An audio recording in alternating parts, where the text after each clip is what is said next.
Pemirsa, berikut kami tayangkan wawancara eksklusif bersama Bupati Bangli, Imade Gianyar. Selamat menyaksikan. Pemirsa, Kabupaten Bangli merupakan satu dari 8 kabupaten dan 1 kota madya yang ada di Pulau Bali yang memiliki keunikan.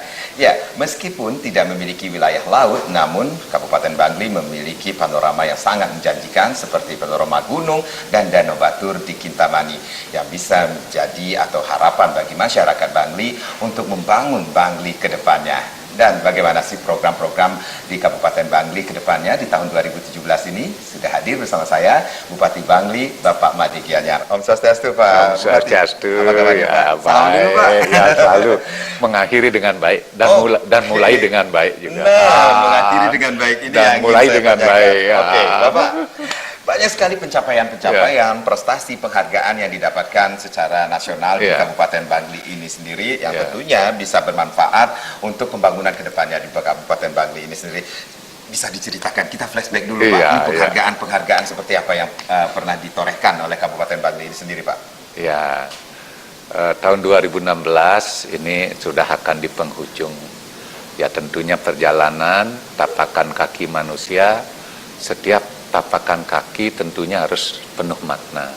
Setiap tapakan kaki dipikirkan untuk mengarah ke hal-hal yang baik. Kita punya tangan, kita gunakan untuk melakukan yang baik.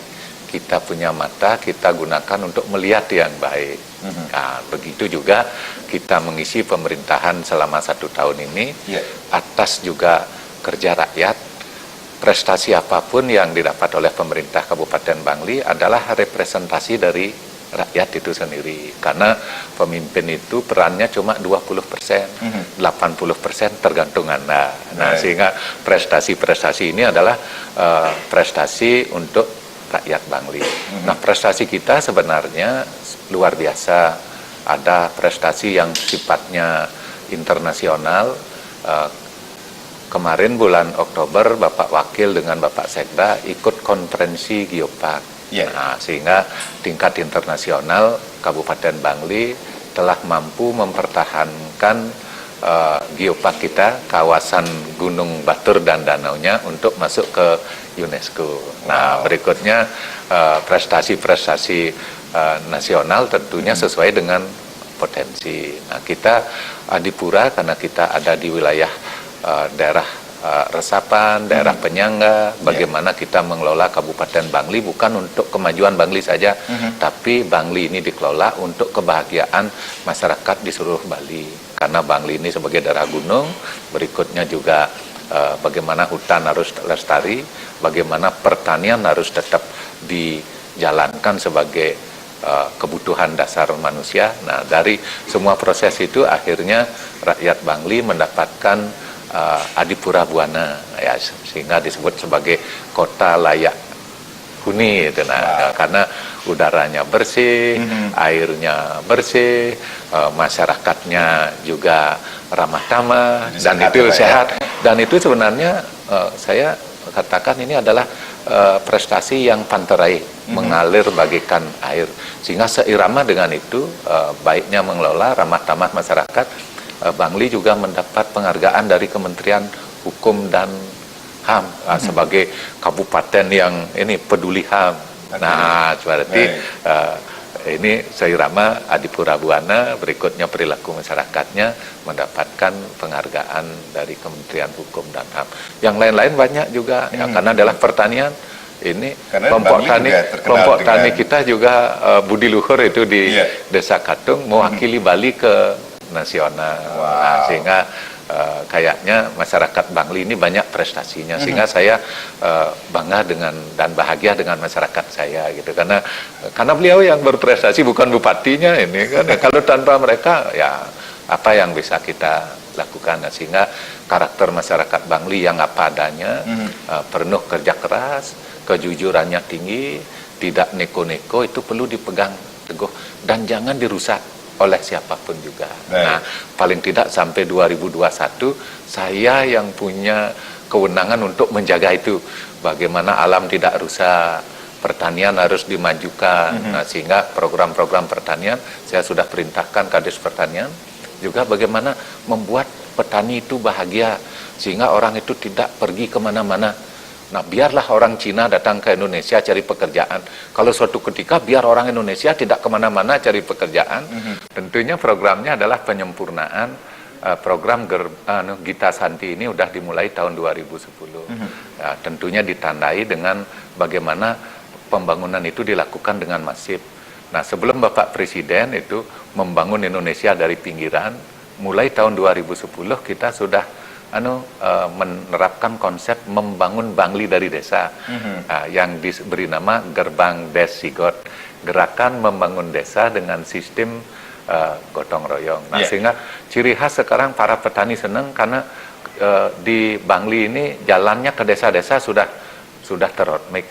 Kalau jalan hotmix di kota udah biasa, tetapi kalau di desa berhotmix kayaknya baru sekarang ini. Nah, sehingga warganya di desa-desa, petaninya sudah ngangkut hasil bumi, ya, sekarang ngangkut telur sudah enggak pecah. Nah, ini sehingga capaian kita sampai 2018 hotmix masuk desa itu harus sudah tuntas. Tapi sekarang sudah mencapai di angka 80% secara totalitas, tapi yang paling sudah clear itu adalah di Tembuku sudah 98%. Susut 96%. Ya, Bangli sudah dari dulu, sekarang sudah dibagusin lagi, sudah hotmix dibagusin lagi. Nah, ini masih di Kintamani masih baru capaiannya baru 63%. Nah, pekerjaan rumah sisanya itu nanti pokoknya masyarakat Kintamani, walaupun bupatinya dari Kintamani ini sabar, semua pasti akan ter hotmix ya, cuma duluan dan belakangan. Baik, hitungan waktu aja ya Pak. Ya, hitungan waktu. Bapak, di belakang kita ada moto yang sangat luar biasa sekali, melayani merupakan kewajiban yang mulia. Kalau kita berbicara tentang sinergitas antara badan eksekutif dan legislatif sendiri untuk melayani masyarakat seperti apa sih Bang? Ini kan kayaknya masyarakatnya udah bagus ya, sampai saat ini sangat kecil sekali keluhan. Nanti ada keluhan satu aja harus diselesaikan di 2017. Nah, kita memang menggunakan konsep ini moto pelayanan gitu, pelayanan prima sewanam paramo dharma. Melayani merupakan kewajiban mulia. Birokrat di Bangli ini tidak boleh menyakiti dirinya sendiri dan tidak boleh juga menyakiti orang lain. Tatwa masih itu yang dilakukan di Kabupaten Bangli sendiri. Bapak, ini tahun 2017 akan kita songsong ini. Mungkin Bapak ingin menyampaikan selamat tahun baru untuk masyarakat Kabupaten Bangli khususnya dan Bali kepada umum. Masyarakat Bangli, hidup kita ini kan agama mengajarkan Trisamayu. Ada masa lalu sudah kita jalani tentunya dengan positif, dan itu menjadi referensi kita selama 1 tahun. Yang negatif kita buang, yang positif kita lanjutkan. Terus hari ini hari yang harus kita terima, apapun bentuknya harus diterima dengan konsep apa adanya, sehingga kegembiraan, kebahagiaan akan tercapai. Dan berikutnya juga ada masa yang akan datang. Masa akan datang ini adalah harapan. Bermimpilah besar, berbuatlah besar, berkatalah besar, berpikirlah besar, yakin hasilnya akan besar. Jangan berpangku tangan, ayo kita kerja keras. Malu menjadi orang malas, karena kemalasan adalah sumber kebodohan. Apabila pelajar itu malas maka tidak pintar. Tetapi kalau kita sudah di Grehasta, malas itu adalah lambang kemiskinan. Sehingga rumah tangga miskin itu sebenarnya bukan rumah tangga miskin, tetapi rumah tangga malas. Karena tidak ada orang kaya dengan berdiam saja, tapi harus kerja keras, penuh optimisme dan yang pastinya masa depan. Sebagai pemimpin, Bapak tentunya melayani yang merupakan kewajiban yang mulia.